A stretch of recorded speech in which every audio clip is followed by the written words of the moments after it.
Why the timing of Ken Dorsey's firing and Kevin Stefanski's comments on the matter point to a pretty telling picture about the state of the Browns organization. I'm going to talk about it next on the Locked On Browns podcast.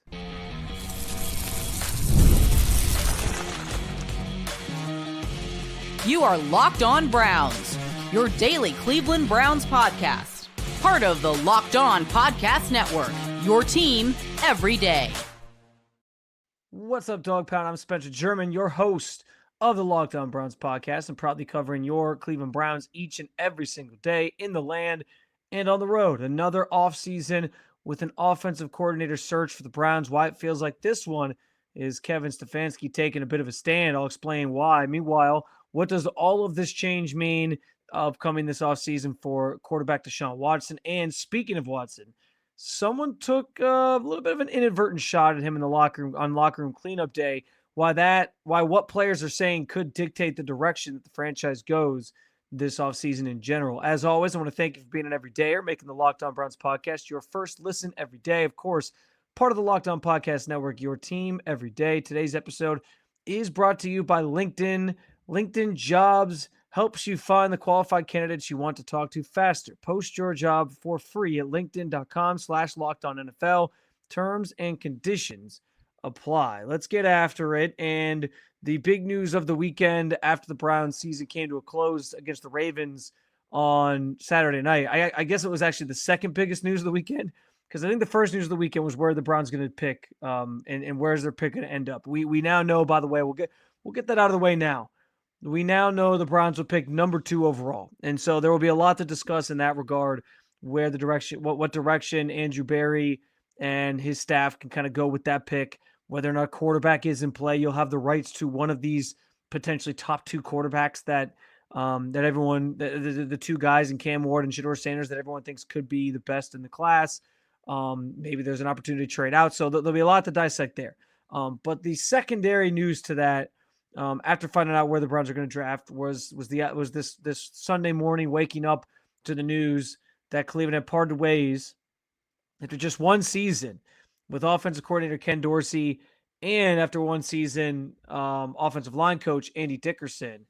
And so it didn't take long to start seeing some major changes within the organizational structure and the coaching staff.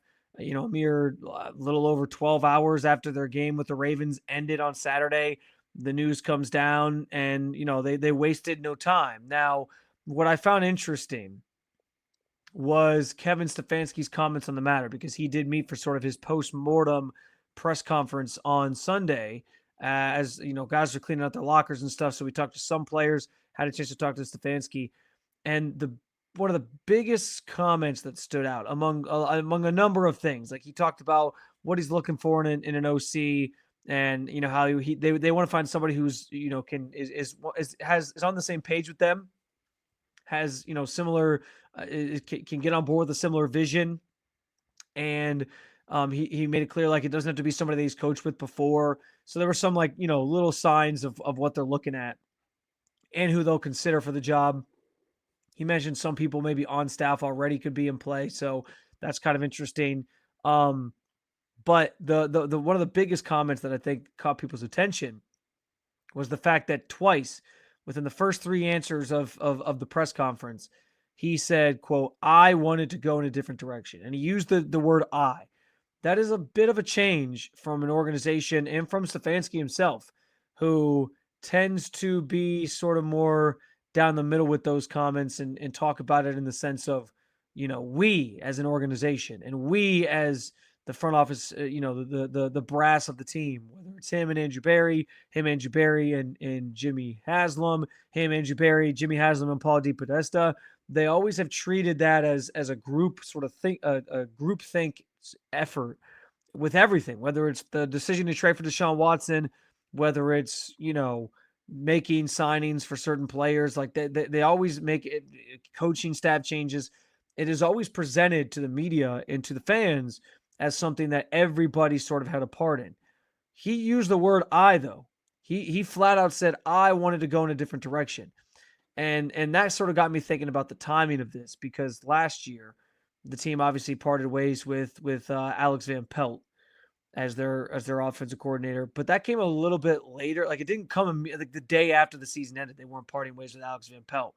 And so the timing of this I found to be somewhat interesting, because for them to do it so quickly and make these changes, it felt like Kevin Stefanski sort of taking a stand in a way and saying, listen, we did things your way. Now we're going back to doing it my way. And if I'm going to go out and I'm going to lose my job next year because the team might be bad again, I'm at least going to go out knowing, I gave it my all, and I went down with guys that I trusted and that I sort of put in these positions. And I think that's sort of, it's the undertones of this idea from last year that the Ken Dorsey hire wasn't a Kevin Stefanski call, that he was sort of forced to change offensive coordinators up and bring in somebody who was maybe more suited to get the most out of Deshaun Watson, and marriage that we know hasn't really worked between him and this quarterback for the last 3 years. And I don't see that changing in year 4. But if that's true, and it was sort of like above his head pressures that led to him ultimately deciding, hey, we're going to make some changes and bring in Ken Dorsey, this feels like him sort of taking back some of the power. I don't think Kevin Stefanski universally has the power within the organization to do certain things. I still think Jimmy Haslam's the one calling the shots. It's his team. We know from previous stories and years, like, he tends to be a guy that can meddle at times, too much, maybe to the Browns' detriment at times. But it does seem like he's taken a little bit more of a step back from trying to get too involved in things. But if this seems like it was an instance based on reporting and what we've heard, where maybe he interfered a little bit more and sort of forced the hand of Kevin Stefanski to make this change last year because they were adamant about getting the most out of Deshaun Watson. Clearly it didn't work. It blew up in their face. All the things that Ken Dorsey was criticized for when he was in Buffalo, not running the football enough, not being able to consistently run the football, and they just didn't have a very good run game, being so pass happy that you're, turning the ball over a lot, and that you're just like, that you're relying too much on that, and getting away from the run at times, maybe to your fault or to a detriment. And just like these lulls with the offense just looked like it was just awful and gave you nothing in the way of momentum or spark or anything. All those things those are all things that we said about Ken Dorsey when he was in Buffalo and why he got fired. And they all sort of transpired this season with the Browns.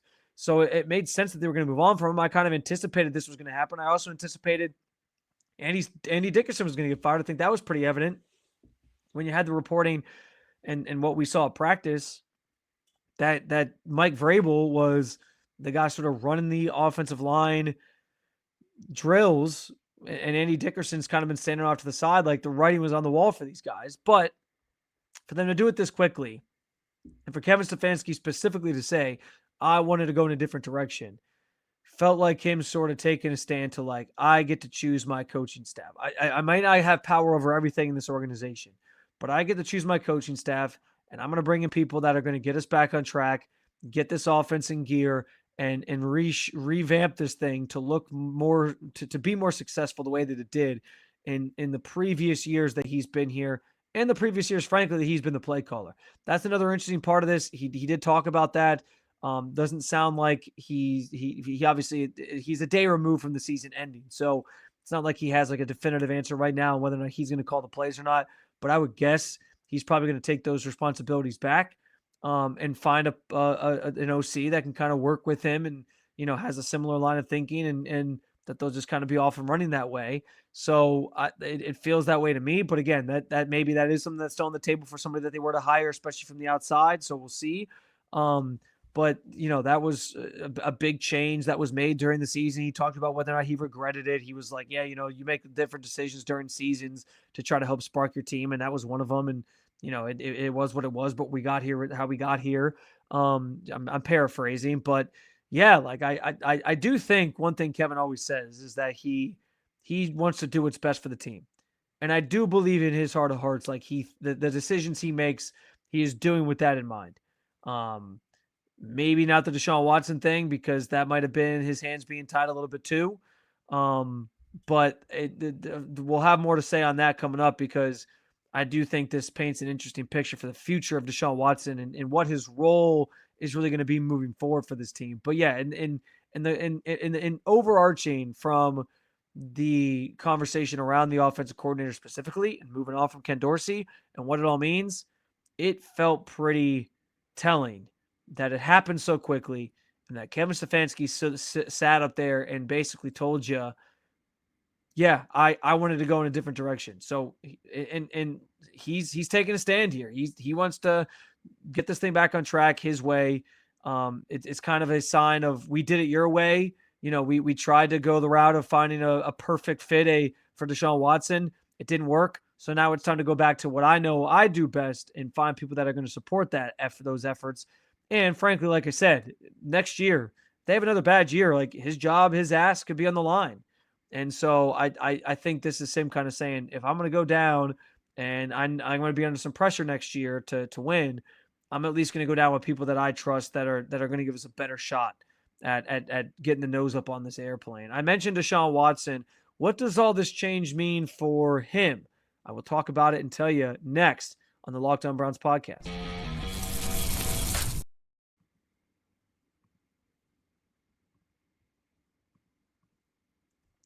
Growing your small business in 2025 comes down to how well you can hire. And let's face it, better hires start with smarter insights. That's where LinkedIn comes in. With the strongest hiring data available, LinkedIn helps you identify the right candidates, giving you the confidence to make the best decisions for your business. I've used LinkedIn Jobs myself, and I can tell you it's a game changer when it comes to hiring the right fit. LinkedIn connects you with the best candidates using data that you won't find anywhere else. From unique skills and interests to the connections you share, LinkedIn helps you find the right person for the job.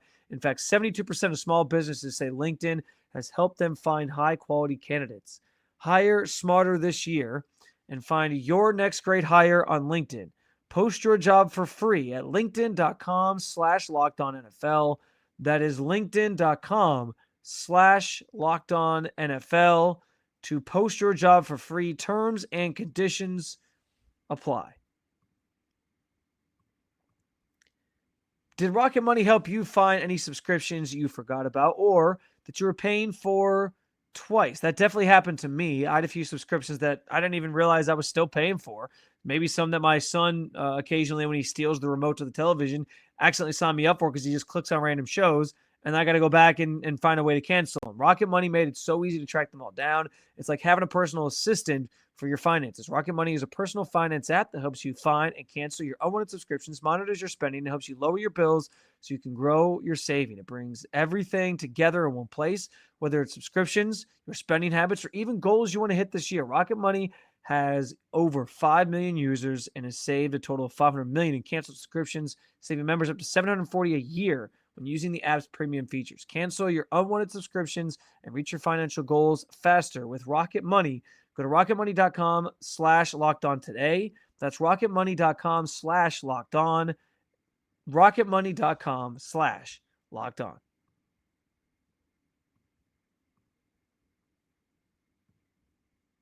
So we talked about the OC change, firing of Ken Dorsey, firing of Andy Dickerson.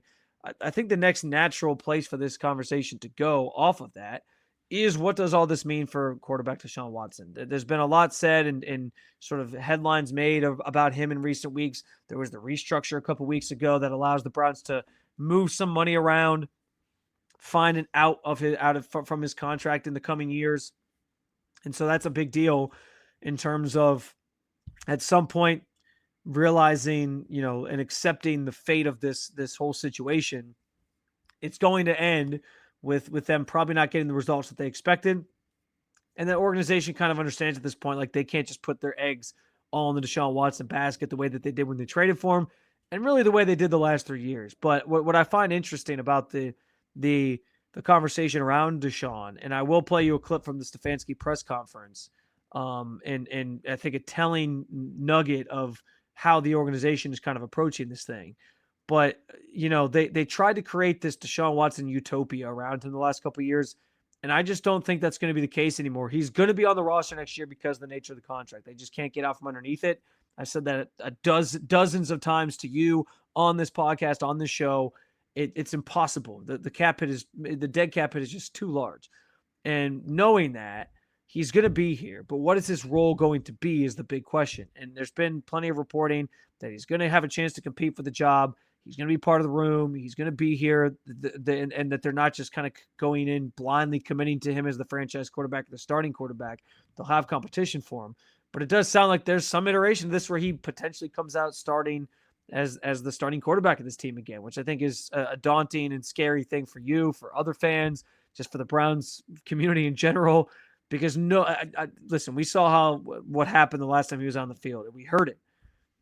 I don't know that there's any coming back from that, even if Deshaun says he wants to try, and even if the organization knows they can't get out from underneath it. So I think they're sort of treading lightly here on how they go about this. But I did find it interesting what Kevin Stefanski had to say when he was asked directly about Deshaun Watson and his future with the team. Play you a quick clip here, and we'll react to it on the other side. How much would you look forward to trying to work with him again? I think the biggest thing, like you mentioned, Mary Kay, is he's got to get healthy.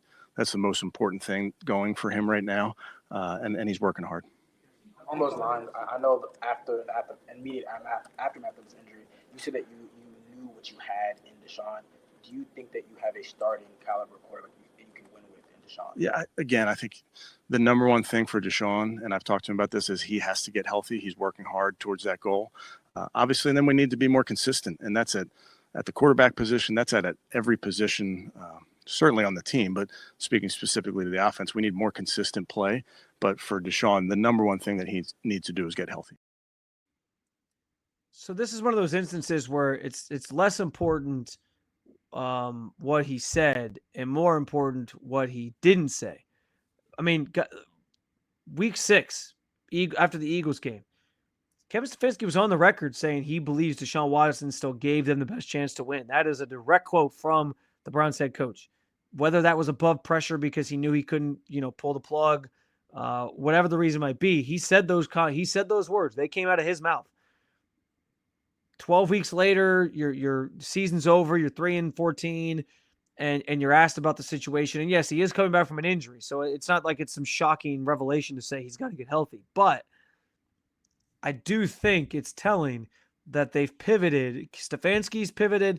Even Andrew Berry during the bye week when he talked about Deshaun, they have pivoted from comments like, we still believe in Deshaun and we think he can play at a high level. He's going to recover. He's going to be back out there, and we feel good about the direction moving forward. Like, those are the types of things they were saying a year ago when he was dealing with a season-ending injury. A year later, they're saying the number one thing is he has to get healthy. It's the low-hanging fruit of a reasoning to give as to where the focus is with Deshaun right now. And they're not saying that they still, believe he's the starting quarterback. They're not saying that like they believe he's going to come back and be fine.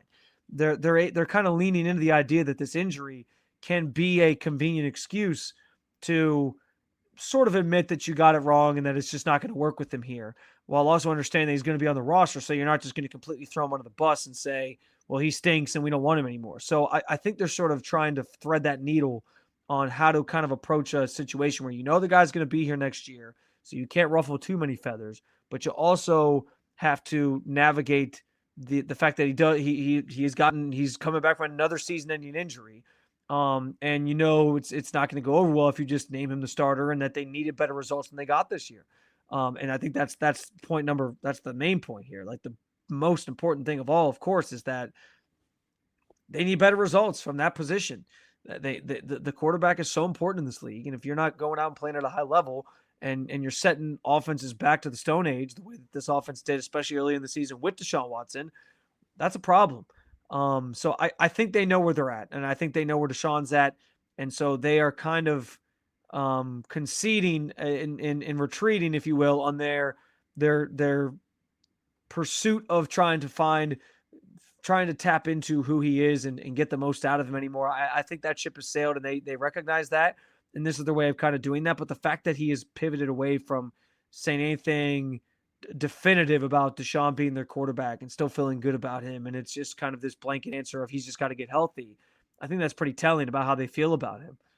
So again, we'll learn more about his role with this team moving forward. I do think the quarterback room around him is probably going to look a lot different. We know Kirk Cousins could be in play. I've talked about him already with you. I think that conversation is going to come up again now that you have the number 2 pick. one of these top rookies, as I alluded to earlier, could be very much in play if they feel highly about any one of them. So there's a multitude of options, and those will all kind of come to light in the coming weeks and months. But for now, yeah, Deshaun's back, but it doesn't sound like they are, again, trying to create this Deshaun Watson utopia anymore. They are not going to just go into next year and assume he's the starter and it's his job and, be concerned at every turn with making him comfortable. That was the thing from last year. Everything was about making him comfortable. That's why they didn't bring Joe Flacco back, right? They didn't want to have this controversy every time he made a bad throw or threw an interception where fans were clamoring for Joe Flacco to play because he had this magical run in 2023. They bring in Jameis Winston as kind of like this mentorship role and this guy that gets along with Deshaun Watson. Like they pivoted to that. They get a new offensive coordinator who's supposed to be able to tap into his skill set and get the most out of him. They go get more receiver help. Like at every turn, it was about how can we make Deshaun the best player possible? How can we set him up for success? How can we build this whole thing around him? And it didn't work. And so now I think they go to a setup where they're like, we're going to do what we do best. And if Deshaun can be part of that, great. If he can't, he's here for a year, and then we try to move on from this thing, and we're going to explore our options at quarterback. That's what it feels like is going to happen here. And that probably is the smart decision because you can't possibly go back out in 2024 and sell anybody on the idea. The players especially, the players know that offense was not something that was sustainable and not something that they can possibly go back to try to have success next season. So they're not idiots. And the fans, you certainly are an idiot. Like they can't possibly sell that to anybody. And so they have to keep their options open. And it feels like that's what they're doing here by, not saying anything other than he has got to come back from this injury. And that is part of the equation too. Achilles injuries are serious. We've seen multiple players this year, even Kirk Cousins, who we mentioned, try to come back from that injury, and it hasn't necessarily gone well. Now, Deshaun's younger, so that maybe works in his favor. But part of his game is his athleticism. And so, again, the injury becomes a convenient excuse to be like, just didn't work out with him. But, again, it's telling what Stefanski didn't say.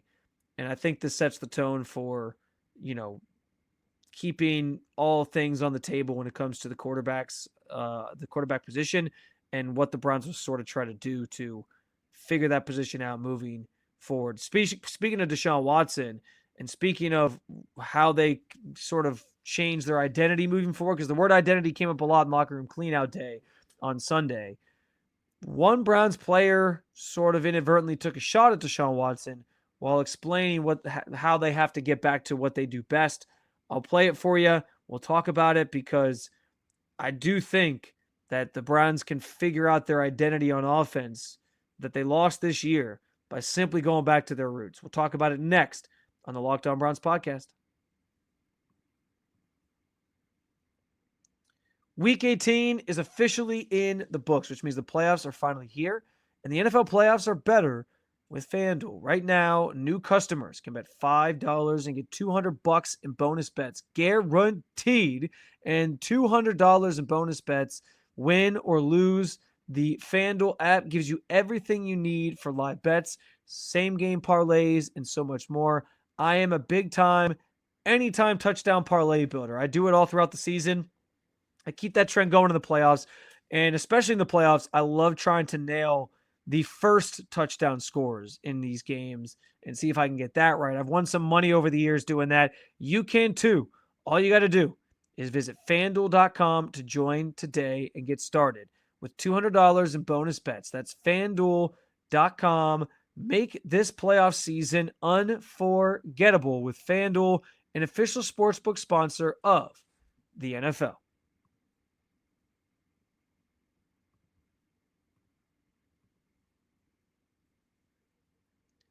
All right, so the 2024 Browns offense with Deshaun Watson at the center of it clearly had an identity crisis, and this was something that I think was alluded to by numerous players throughout the year. Joe Bitonio was pretty outspoken about the idea that they used to be a run-first offense, and the offensive line was more built for that, and they kind of got away from that, and they had to get comfortable with this system where they were throwing the ball 60 times a game or whatever the hell it was. So there were some issues there, and it was it's no secret. And Ken Dorsey didn't help those matters, but neither did Deshaun Watson. And so as you talk about like finding their identity, the thing that's interesting is like I don't think it's that hard to find. I don't think it's just going back to what we've seen from this group in previous seasons. And again, that is something that these players, numerous players, kind of talked about on Locker Room Cleanout Day on Sunday. I want to play you this clip here because we just got done talking about Deshaun Watson last segment, and I don't want to say it was a shot, but Jack Conklin said something that I thought was pretty profound about how this offense was built the last couple of years and getting back to what they do well to essentially, emphasize and get this offense and this team back on track. Here, I'm going to play the clip, see if you notice it, and we'll talk about it on the other side. I think it's just, creating our own identity, what this team needs. I think creating around an individual makes things tough for everybody else. And I think you have to stick with what this team's been built around. And if we can do that, I think we can have a lot of success with the quarterback. If you didn't catch it there, he said creating around an individual, like building your identity around this one individual makes things hard for everybody else. I mean, that feels like a direct shot from the bow at Deshaun Watson of we spent this past year like doing everything for him, that Deshaun Watson utopia, I called it, where everything was about making it perfect for him and making sure that he was comfortable and that he had everything he needed to be successful, and that isn't necessarily what was going to work for this team. And you look back on the years where this team had success. They were able to run the football. They were running that Kevin Stefanski West Coast system where it was a lot of play action, a lot of wide zone stuff where guys, like Joel Bitonio, Wyatt Teller are pulling. And Joel talked about that on Locker Room Cleanout Day from his own sort of press conference that he had, where he said, like, I pulled maybe, 10 times this year. And, in previous years, I'm pulling like multiple times a game. Like it was bizarre that he just didn't feel like that's what this offensive line was necessarily built for, what this team was necessarily built for. And the years where they had success under Kevin Stefanski were running his system, not catering to just the Deshaun Watson skill set. And the evidence is there. The proof is in the pudding. We saw it lead to playoff runs. We saw it lead to success on the field. We saw it lead to quarterbacks playing some of their best games of their career. Seems like Deshaun Watson's the one guy who can't do that with Kevin Stefanski. And so maybe it's not a fit. I've wondered about the fit between those two, the marriage between those two for several years now. This year it all came to a head. And so I'm not saying that Jack Conklin was trying to like inadvertently like throw Deshaun Watson under the bus, but it does kind of feel like the guys, again, I said it, like they're not stupid. It does feel like the guys in that room. And it does feel like the guys who were out there every day practicing, blocking for him, playing with him, like they understood that this offense just wasn't what they were good at. And so I don't think it's going to be hard to get back to that identity. They just have to pivot. And this is why all these things are linked together, like trying to sort of get away from Deshaun, Kevin Stefanski talking about like, I just want to go in a different direction and trying to probably bring in more like-minded thinkers in terms of running or executing an offense and setting all that up. Like all those things matter. And like they all are kind of connected in this way. But when you hear Jack Conklin say that, and you hear Joel Bitonio talk about, getting back to the basics, getting back to what they do well, getting back to how this team was constructed, those things, they're, they hint at the undertones of how that locker room feels. And they hint at the undertones of like how like the actual feelings within the team of what went wrong this year and why it isn't working and how they can fix it. And when you had success with a certain thing, and they're not the only ones to mention it too, because we've talked so much about Myles Garrett and his comments a couple weeks ago about his future. Part of that press conference was he said that he thinks they need to get back to being like a run sort of possession offense that milks the clock and all these different things. Like he gave you his opinion on how the other side of the ball needs to do things. All those things, all those comments are telling as to this not being the direction that they should go, that Deshaun and just kind of bending the knee to him and doing everything making it all about him just wasn't going to work. It isn't going to work. And so I don't think it's going to be difficult for this organization to get back to that because Kevin Stefanski knows what he does well. He saw it work here and have success here. Who is kind of manning the quarterback position to lead the offense is the biggest question. Again, something we'll find out in the coming months. And what that all means from a roster building standpoint remains to be seen as well. But I think when you're hearing that from players, and they were going to, they do exit interviews as well on the same day of locker room clean out, and Kevin Stefanski talks to all the guys and he gets their perspective on things. I'm sure that's an opinion that's going to be voiced in those conversations, and they're going to kind of understand what they got to do. I would think they're not going to ignore those things if people feel like they just lost their identity this year. Again, it's not that far away. That's the good news, but the bad news is, like, how do you navigate it with this guy still in the room? And I sort of laid that out last segment, but it's an interesting. Everybody seems to agree that this wasn't sustainable what we saw this year, and it was obvious on offense, and they gotta get back to what they do well. And I think that starts with Kevin Stefanski probably taking the play calling back and going back to his system, and finding the right people and players and coaches that are going to help execute that offense at a higher level, and just stop making it all about Deshaun Watson, and basically conceding that this deal didn't work, and that this was maybe the worst. I don't think it's maybe at this point. I think it is. I think this is the worst trade in NFL history, and you just got to kind of concede that at this point. Take your lumps if they want to lean into the idea that it's because of the injuries and they can't, that they can't just rely on him anymore. That's fine. Whatever, however they want to sell it and pivot it, they can. But I do think, like, that the first part of this is acceptance that you can't go back to the way it was this year, and you got to get back to the basics and the things that made you successful the previous 4 years, at least two of the previous 4 years where Kevin Stefanski and Andy Berry have been at the helm. Another episode down and in the books with you, Dog Pound. Thank you for joining me as always to talk about your favorite football team, even after a disappointing season. But there's plenty of fun stuff to come because the Browns have the number 2 overall pick. There's going to be a lot to talk about there. They have a lot of decisions to make. Andrew Berry talks on Monday. We'll hear from him, and I'll have more reaction for you on Tuesday's episode about what he has to say about the future direction of this organization.